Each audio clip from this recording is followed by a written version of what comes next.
After another disappointment during the 2022 Hungarian Grand Prix, we Ferraristi are left with a bad taste in our mouth.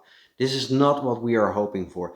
I, just like you, gave up on the 2022 championship ambition, but I still think we should be positive about Ferrari's current position, and here's why.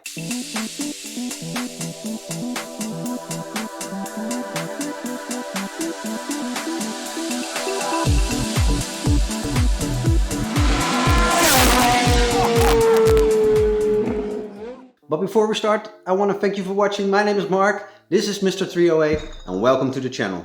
Now let's start with looking at where the Scuderia came from. Ever since the Magic Michael team fell apart, the Scuderia slowly went downhill. Michael Schumacher, Ross Brawn, Jacques Todt, Luca Di Montezemolo and many others in that team created a deadly cocktail of success. They were able to bring the Scuderia back to the top and break shiploads of records. Sadly, nothing lasts forever and logically 2 hours later. You know what I mean, things have changed a lot. Talent came and talent went. There were ups and there were downs. The Italian way is not for everyone, as we have seen with Sebastian Vettel.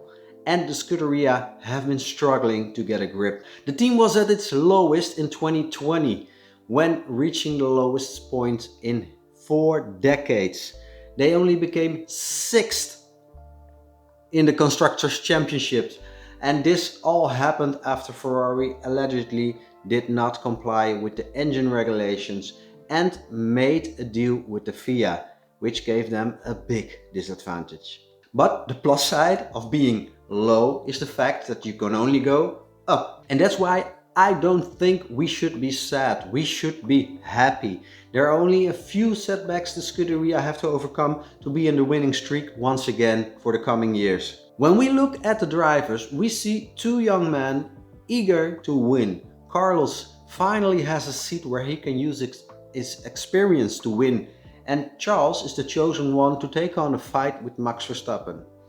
The pressure to be successful is enormous on both drivers, and I think that's why they make costly mistakes.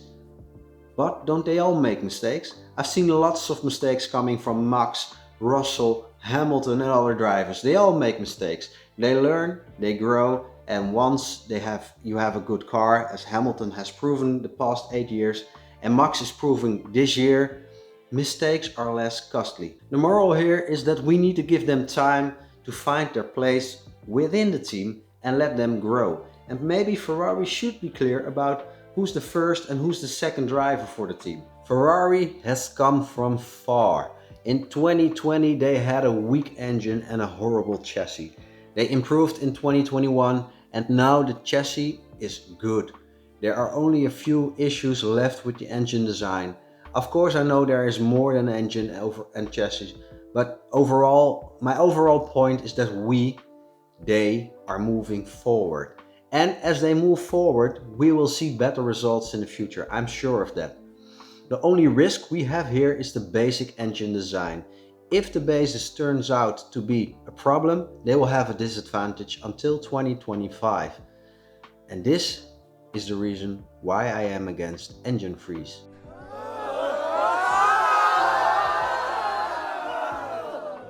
But it's not all about engine. And now we get to the part that's presumably the biggest problem for the Scuderia right now. Strategy and management. Don't get me wrong here, Binotto is a great engineer and has done a superb job getting the team back to fighting for the highest podium spot yet again. He created a good team and overall the staff seem to have enough experience to know what they are doing. But there is a missing piece, and this is a combination of 2 things. The first is a driver that has enough confidence and team respect to be able to decide what's best to do on the track, and people who actually listen to him. Give them confidence and clarity about their position within the team. Carlos, I mean. And the second is a strategic that knows tires, knows technical, knows how to drive fast and keep a car complete, you know, like Michael had it all. He was the first to enter the garage and he was the last to leave. He was definitely not perfect, but he was able to finish with a car wreck by staying just behind the limit before breakdown. And that was all created from experience, trial and error. That's what made him the greatest in my opinion.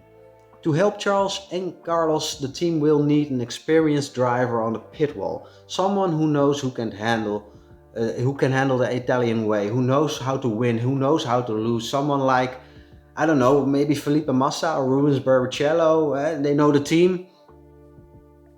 Just my cents, 2 cents, 2 cents.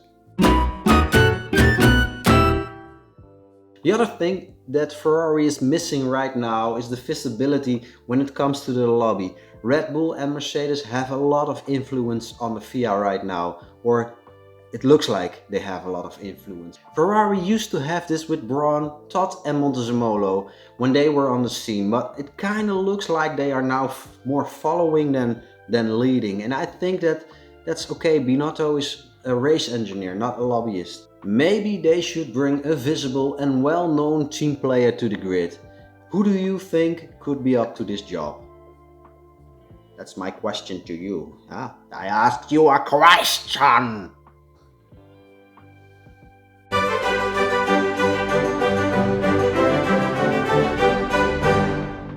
Then there is luck. You can't win if you don't have luck every once in a while.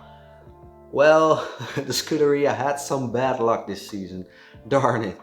But when I think of the past, my early years following Formula 1, I always said the following about Ferrari. They are either weak at the start and strong in the middle, or they are weak at the beginning and the end of the season.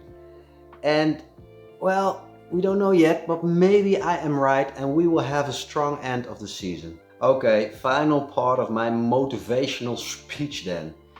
It's reality. Max Verstappen is on a different level. I hate to say it, but he is simply doing a great job here and will be there the coming years. He is the man to beat, but don't think he could do the same for the Scuderia. I think that his personality would cause a lot of chaos with the current team. He simply is the man to beat from the other team. And with that bombshell, thank you for watching, see you again next time and a goodbye!